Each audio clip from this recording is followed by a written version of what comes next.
Laurent Damiani, directeur de site chez Interface. Nous sommes une société qui gérons une vingtaine de lieux d'innovation en France pour le compte de collectivités territoriales. Et j'ai le plaisir de diriger 3 sites sur Forbach, dont cette pépinière d'entreprise Eurodev Center, qui est spécialisée dans l'accompagnement et l'hébergement de jeunes entreprises innovantes, et également dans le transfrontalier, à la frontière avec Sarrebruck. On peut être la porte d'entrée pour des entreprises allemandes ou germaniques qui souhaitent s'installer en France, faire le premier pas. Et on existe depuis 15 ans, on a toujours eu à peu près un tiers d'entreprises d'origine germanique qui ont été accompagnées ici pour effectuer les premiers pas sur le marché français. Là, on a encore actuellement, par exemple, la représentation commerciale d'un fabricant autrichien de taximètres. On a une société qui gère des flottes, qui vient de près de Francfort. On a eu aussi quelques entreprises qui ont pris naissance ici et qui sont installées après sur le territoire, dans la formation notamment, que ce soit technique ou commerciale, franco-allemande. Donc on est plus que jamais intéressé, et je crois que c'est un véritable atout pour ce territoire, la Moselle-Est, où je dis souvent on a énormément d'atouts, il ne manque que la mer, et on a 4 pays à nos pieds, et il faut absolument qu'on poursuive, c'est un travail de longue haleine, sachant aussi ici, côté français, notamment du côté de la com d'Aglo de Forbach, on a 80% on va dire, des PME industrielles qui ont des capitaux allemands, et donc ça a toujours été un sujet, et ça doit le rester à l'avenir. On est actif, on fait des animations franco-allemandes, il y a des clubs d'affaires franco-allemands qui existent, comme le club des affaires Sarre-Lorraine, le World Trade Center de Metz-Sarrebruck aussi. On fait des projets, on s'est lancé dans des projets européens, on a entre 2019 et 2022 mené un projet européen Interreg qui s'appelait push.gr pour promouvoir l'entrepreneuriat transfrontalier. Aujourd'hui, que ce soit côté français et allemand, il y a vraiment des difficultés de recrutement. Et l'avantage ici, il faut continuer à dire à nos jeunes apprenez l'anglais et puis spécialisez-vous dans une autre langue. Et l'allemand peut être vraiment le caractère décisif dans des choix de candidats.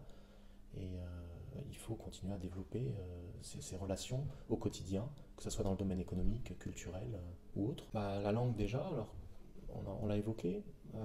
Les compétences, il faut trouver aujourd'hui de plus en plus de formations qui s'adaptent aux besoins des entreprises, et il y a des organismes à la fois de formation initiale et continue qui vraiment tentent de s'adapter. Les entreprises sont prêtes, même s'il y a encore un potentiel d'amélioration au niveau de la langue, à engager des personnes qui sont motivées, qui ont un savoir-être, et elles sont prêtes après à les former elles-mêmes ou à leur offrir une formation un peu plus accélérée dans la langue concernée.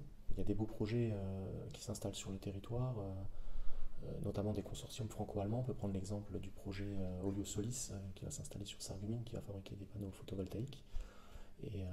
Et donc il faut de toute façon aujourd'hui avoir du personnel qui soit souple, agile, et surtout il n'y a pas de ce préjugé de se dire je ne parle pas bien donc je ne peux pas être embauché. Il faut arrêter d'être trop humble à ce niveau-là, et l'essentiel c'est d'être motivé et pousser nos jeunes à aller voir ce qui se passe ailleurs, à aller je prends l'exemple du VIE, Volontaire International en Entreprise, avant 28 ans.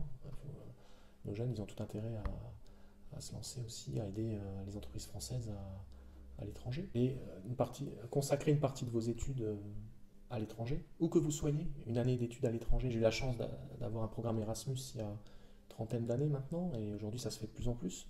Donc je dis à nos jeunes, allez voir ce qui se fait ailleurs, non seulement ça ouvre l'esprit, et en plus vous aurez envie bien sûr peut-être d'y rester, mais ça vous donnera pourquoi pas également l'envie de revenir et d'apporter vos compétences et votre expérience à votre territoire d'origine. Et la Moselle est très locomotrice dans ce domaine-là. Et ça, je trouve que c'est super par rapport à ce que vous faites au niveau du site internet pour promouvoir l'allemand, parce qu'il demande à être connu, et il y a plein d'outils utiles sur ce sujet. Et le fait de faire témoigner, on l'évoquait un peu tout à l'heure, des personnes qui baignent un peu dans cet univers transfrontalier, j'espère que ça pourra susciter quelques vocations en y apportant une contribution modeste de par chacun des acteurs. Il y a cette stratégie Frankreich Strategie qui veut que tous les jeunes Sarrois nés en 2013 soient bilingues en 2043. À ma connaissance, cette stratégie est toujours d'actualité.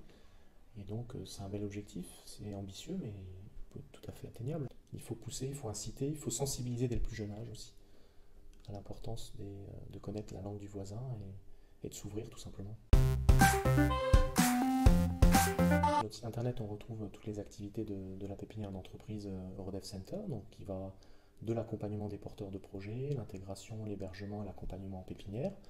Et ensuite, on met également l'accent sur des actualités, que ce soit des newsletters ou des manifestations qu'on organise régulièrement sur Eurodev Center ou sur un autre site fort bachois que nous gérons depuis janvier, qui est La Turbine, qu'on est en train de faire monter en compétences pour devenir un incubateur à start-up qui pourrait aussi avoir à l'avenir une ouverture transfrontalière.